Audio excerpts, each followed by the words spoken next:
Good afternoon students.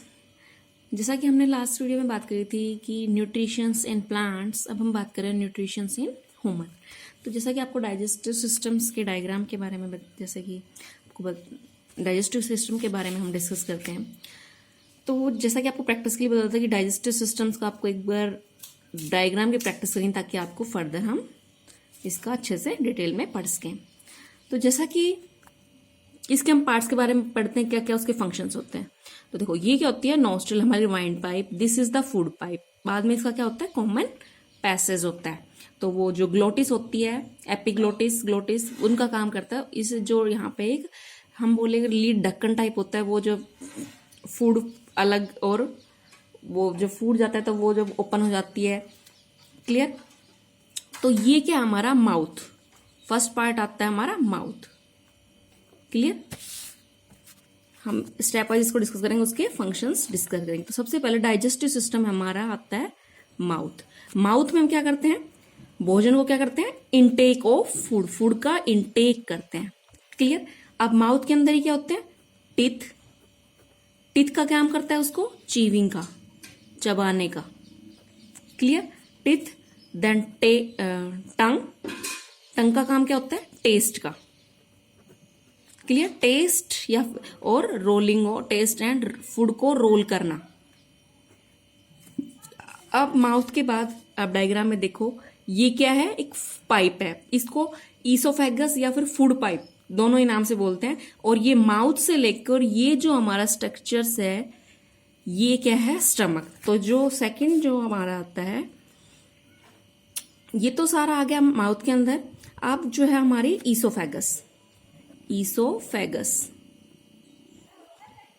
इसका ये, इसको हम फूड पाइप भी बोलते हैं, क्लियर।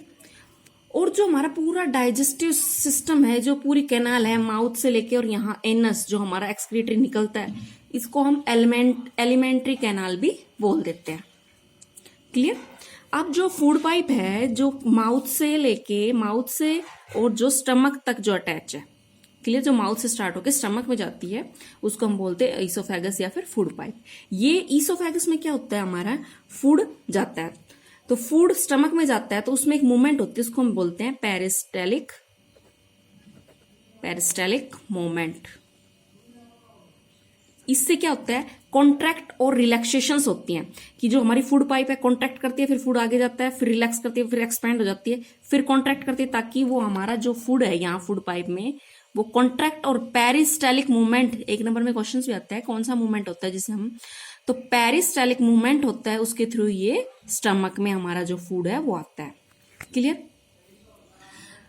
सॉरी, वन पॉइंट यहाँ रह गया था कि जो हमारा माउथ है, जैसा ही हम चीविंग करते हैं तो वहां क्या होता है कि जो हमारा फूड है वो ब्रेक डाउन होता है, यहाँ ब्रेक डाउन होता है, तो हमारे यहाँ क्या प्रेजेंट होता है, स्लाइवा, जो हमारी लार जिसको बोलते हैं, लार। तो वो क्या होती है, उसमें क्या होता है, सलाइवा में क्या होता है, अमाइलेज एंजाइम्स प्रेजेंट होता है, अमाइलेज सलाइवर।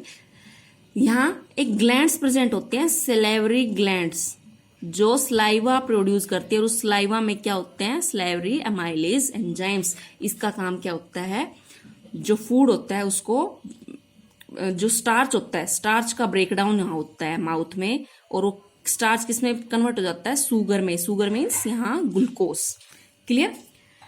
एक बार फिर से, जो हमारा माउथ होता है फूड इनटेक करता है, और वहां जैसे हमारी टीथ और टंग होते हैं, वहीं सेलेवरी जो हमारी लार है वो आती है, जो सेलेवरी ग्लैंड रिलीज करती है, वहां स्लाइवा अमाइलेज प्रेजेंट होता है, जो हमारा खाना कार्बोहाइड्रेट्स लेते हैं, कार्बोहाइड्रेट्स में स्टार्च प्रेजेंट, और वो किस में कन्वर्ट कर देता है, शुगर मीन्स ग्लूकोज में। अब पेरिस्टेलिक मूवमेंट के थ्रू स्टमक में आ गया। अब हम बात करते हैं थर्ड नंबर पे स्टमक की। अब स्टमक क्या है, ये हमारे जो ये एलिमेंट्री कैनाल है, डाइजेस्टिव सिस्टम है, ये क्या करता है, जैसे हम भोजन लेते हैं तो ये एक्सपेंड कर जाता है, इसका साइज है वो बढ़ जाता है, क्लियर। अब जो स्टमक है उसका साइज बढ़ जाता है, उसके साथ स्टमक में क्या होते हैं, 3 टाइप्स के जूस होते हैं, गैस्ट्रिक जूस हम जिसको बोले, HCl, HCl, pepsin, and one more is mucus. HCl नाम से, हाइड्रोक्लोराइड नाम से पता चल रहा है कि ये फूड को एसिडिक मीडियम फूड का एसिडिक मीडियम बना देता है। पेप्सिन्स प्रोटीन्स को ब्रेक डाउन करता है अमीनो एसिड्स में। पेप्सिन नाम से चलो, प्रोटीन का ब्रेक डाउन करता है। प्रोटीन किस में चला जाता है? अमीनो एसिड्स में। और म्यूकस क्या होती है? ये हमारी जो स्टमक होता है उसकी लाइनिंग को कवर करके रखती है, उसको लाइनिंग को डिस्ट्रॉय नहीं होती, उसको प्रोटेक्ट करके रखती है स्टमक की लाइनिंग को, स्टमक की वॉल को।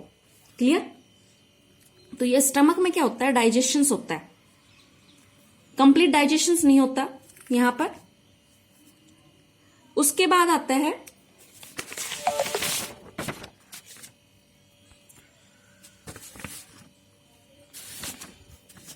स्टमक के बाद हम बात करें तो ये जैसे हमारा आ गया लीवर। एक बार मैं डायग्राम के थ्रू बता देती, ये हमारी लीवर है, यहाँ स्टमक है, यहाँ जो ये पार्ट है छोटा सा इसको गैल ब्लैडर बोलते हैं। फिर जो स्टमक के बाद ये क्या है? हमारी पेंक्रियाज है। पेंक्रियाज के बाद ये जो बाहर है ये लार्ज इंटेस्टाइन, अंदर की तरफ स्मॉल इंटेस्टाइन, और लार्ज इंटेस्टाइन इधर ये अपेंडिक्स है, और इधर क्या है? हमारा रेक्टम। उसके बाद एनस के थ्रू बाहर निकल जाता है। तो अभी जो हम बात कर रहे हैं वो किसकी कर रहे हैं? लीवर की। अब लीवर का काम क्या होता है कि जो लीवर क्या सीक्रेट करता है? Bile juice, bile juice and bile salt. Bile juice का काम क्या होता है? जो भी फैट्स होती है, फैट को ब्रेक डाउन करता है। फैट जो ग्लोब्यूल्स है उसको स्मॉल में ब्रेक डाउन करता है। उस प्रोसेस को हम इमल्सिफिकेशंस बोलते हैं। इमल्सिफिकेशंस, जो फैट के लार्ज ग्लोब्यूल्स हैं उसको स्मॉल में कन्वर्ट कर देना, स्मॉल ग्लोब्यूल्स में कन्वर्ट कर देना, उसको हम बोलते हैं इमल्सिफिकेशंस। ये तो काम हो गया बाइल जूस।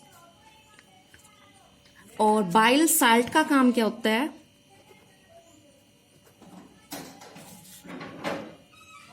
सॉरी, अपोजिट हो गया।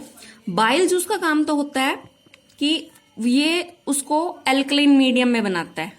स्टमक में कैसा था? एसिडिक मीडियम, यहाँ ये बेस एसिडिक मीडियम में बना देता है। और ये जो काम होता है ये किसका काम है? ये बाइल साल्ट का काम है।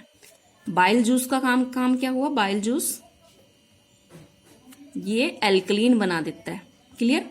और ये काम जो फैट को स्मॉल में कन्वर्ट कर देता है, इमल्सिफिकेशन बोलते हैं उसको, bile salt. One more time, liver का काम क्या होता है? ये बाइल जूस और बाइल साल्ट सीक्रेट करता है। बाइल जूस का काम होता है कि उसको एल्कलीन मीडियम में बनाना, और बाइल साल्ट का काम क्या होता है? उसको जो लार्ज फैट ग्लोब्यूल्स हैं उसको स्मॉल में कन्वर्ट कर देना। उसके बाद आता है गल ब्लैडर, जो जस्ट लीवर के नीचे प्रेजेंट होता है। गल ब्लैडर का काम होता है कि बाइल जूस को और बाइल साल्ट को स्टोर करके रखता है। ठीक है? उसके बाद पैंक्रियाज, पैंक्रियाज का काम क्या होता है? पैंक्रियाज का काम क्या होता है? पैंक्रेटिक जूस सीक्रेट करने का। पैंक्रेटिक जूस सीक्रेट करने का काम होता है। पैंक्रेटिक जूस ये कौन कौन से हैं? Trypsin and lipase. Trypsin, trips, यहां जो पैंक्रियाज है ये अब ये एल्कलीन मीडियम में, तो ट्रिप्सिन भी यहां जो प्रोटीन्स था वहां पर वो पेप्टोन्स में कन्वर्ट करता है। क्लियर? और कुछ प्रोटीन्स यहां भी उसका डाइजेशन होता है। और लिपेज का काम क्या होता है? जो मॉलिक्यूल्स थे फैट्स के उसको फैटी एसिड प्लस ग्लिसरॉल में कन्वर्ट कर देता है। लाइपेज का जो काम होता है। क्लियर? अब उसके बाद आते हैं स्मॉल इंटेस्टाइन।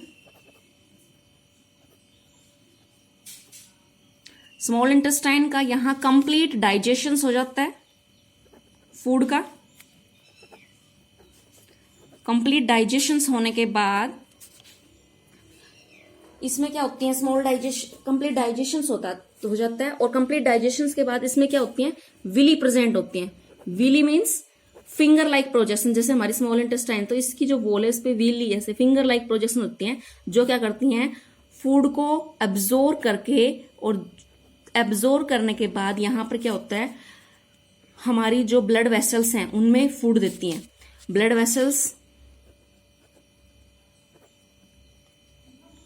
वेसल्स में जो भी पूरा डाइजेशन होने के बाद ब्लड वेसल्स में कार्बोहाइड्रेट्स ये सारी चीज़ें पहुंचाती हैं, जो स्टार्च वगैरह, ग्लूकोज वगैरह है, जो भी चीज़ें हैं हमारे बॉडी के हर पार्ट्स में, हर सेल्स में ये ब्लड वेसल्स के थ्रू जो विली का काम होगा, जो उसको अब्जॉर्व करती हैं और ये आगे ब्लड वेसल्स में पहुंचाती हैं। उसके बाद है लार्ज इंटेस्टाइन। लार्ज इंटेस्टाइन का काम होता है कि ये वाटर को तो एब्जॉर्व कर लेती है वेस्ट फूड से, वाटर एब्जॉर्व,